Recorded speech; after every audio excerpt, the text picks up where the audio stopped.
Kathryn Larsen is a bio-based designer or an architectural technologist whose works focus on seaweed and vernacular architecture. And in fact, she is one of the pioneers and an advocate in using seaweed in the context of building material. Of course, she came down to this after exploring and having lived in many places in the world, Japan, the United States, and currently she is residing in Denmark to further study the material. And today she is going to tell us that the seaweed thatching method is something that she did not invent out of the blue, but it is rather an old method that has been used for generations in Lhasa. So it is worthwhile to sometimes look at the past in a new lens, a new perspective, and a new attitude to successfully move forward, right, Kathryn? Yeah, that's correct. So thanks a lot for joining us in this interview. Thank you for having me. So to start, as I'm sure many of us are new to this material, especially in the context of building material, can you tell us more about it?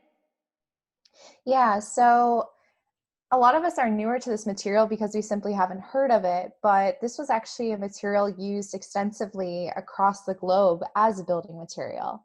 So when I first found out about this material, eelgrass, I found out that in the US, we used it as an insulation material in walls in the 19th century, actually, in a product called Cabot's quilt. So eelgrass was harvested from the beaches and then sewed in between two pieces of paper. And then people would put that in their walls to keep their building warm. So we had all this knowledge across the world of this material. And then I found out about its use in Denmark, where it was used to thatch roofs. And so this was a really unique application of this material, I thought, because not only was it used as insulation also in Denmark, it was also used as this external cladding, roof cladding material. And because of a global wasting disease in the 1930s, a lot of this knowledge and this use of this material fell out of favor, and we started relying more on synthetic materials. So as I was studying this, I was uncovering maybe 200, 300, 400 years of history of us using this material that we had just forgotten. And I wanted to research it and communicate it to people so that we could use it again. Yeah. And looking at it in a different setting now compared to, say, 50 years ago, what's this material's potential like now, in your opinion? So the way I see it as a potential is at the moment, a lot of insulation materials that we do use are very synthetic, but eelgrass is as insulative as modern mineral wool. So, and this is something that washes up still around the world. So if we were instead to use this material instead of synthetic materials, we would be using something that is currently seen as waste. And we would be using a bio-based solution that increases the possibility for us to have breathable construction. So when I say breathable construction, what I really mean is that air can pass through our building and ventilate. And this is really good because as time goes on, we're building our walls and our roofs thicker and thicker so that less heat escapes from our buildings, which is very sustainable because you're using less energy to heat up your building. But a lot of these synthetic materials, what they do is the ventilation is in a way so that moisture does not stay in the cavity, but instead it diffuses out, and it doesn't diffuse through the construction. So all this air is not getting into our living spaces. So essentially it's like we're all living in a gigantic plastic bag right now. So when we use these natural construction materials, instead the air is passing through into our spaces, giving us more ventilation and increasing the air quality in our living places. And poor indoor air quality is tied to so many negative things, like it's harder for students, for example, to focus on exams because the air quality is affecting them. And it affects our well-being as well. So I think that by returning to these sorts of materials, not only is it better from an environmental perspective when we demolish them, because these are bio-based materials. They can Mhm. rot and become compost. Also, in terms of indoor air quality, it's really fantastic. Right. I really like that term breathable construction using natural materials because it means not only are we looking back to history in terms of the seaweed thatching method and how it's discovered, but also to the old days and our natural tendency of using just natural materials to make our homes. Like it is always the natural thing to go back to nature. Yeah, definitely. And it definitely has something to do with that, as well as the fact that we need to start thinking about circularity in buildings. So when we demolish a building and we have all these synthetic materials, how do we dispose of them, or how do we reuse Mhm. them?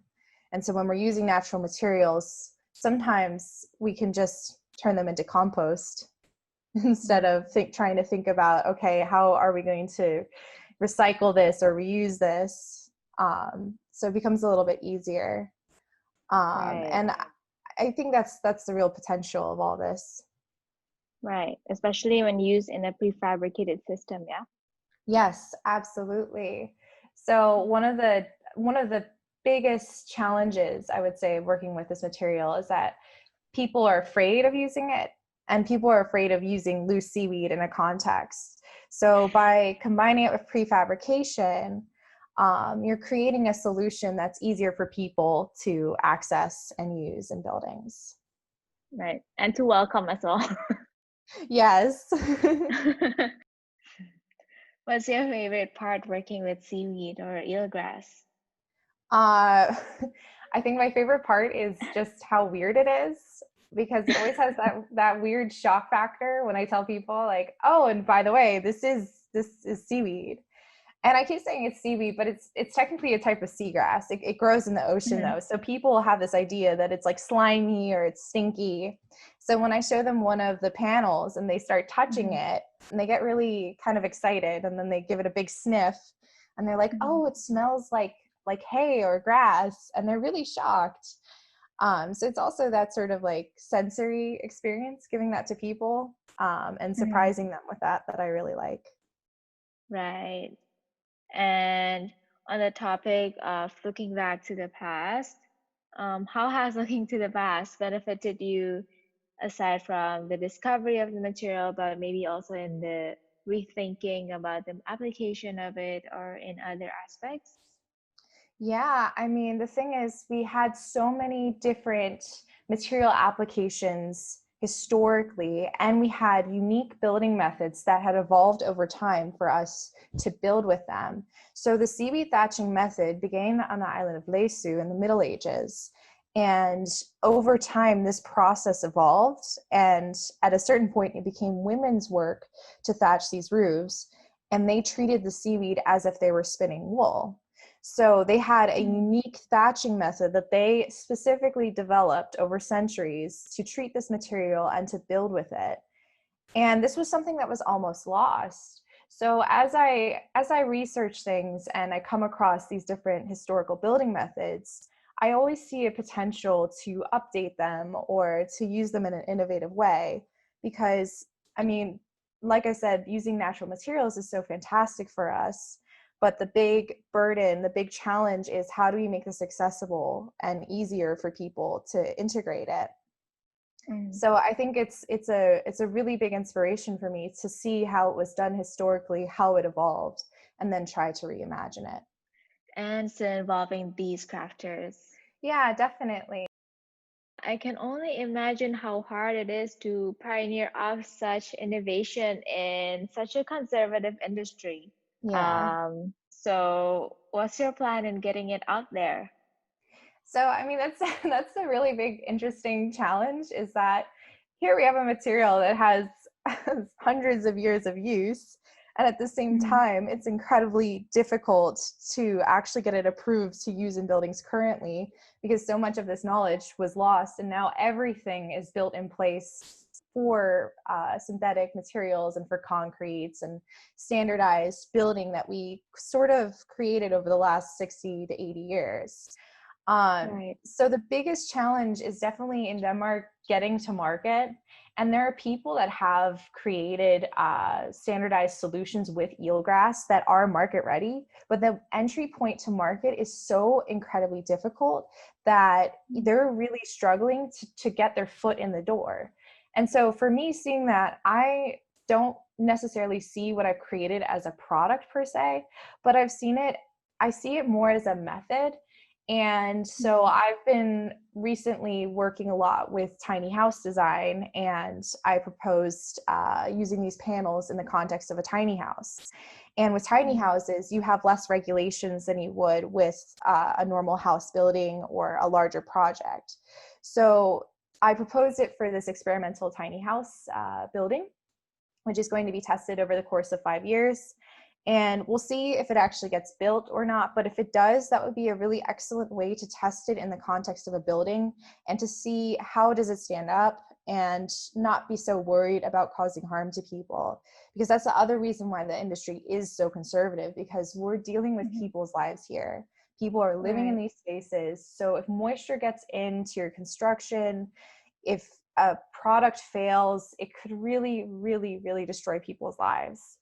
So it's so Right. imperative that we be cautious and we test things out, even if in theory we think that they work or we have all this research that says that it might work. We still have to take it slow and careful. So when you said it's more of a method, are you suggesting that this is something people can learn and make themselves?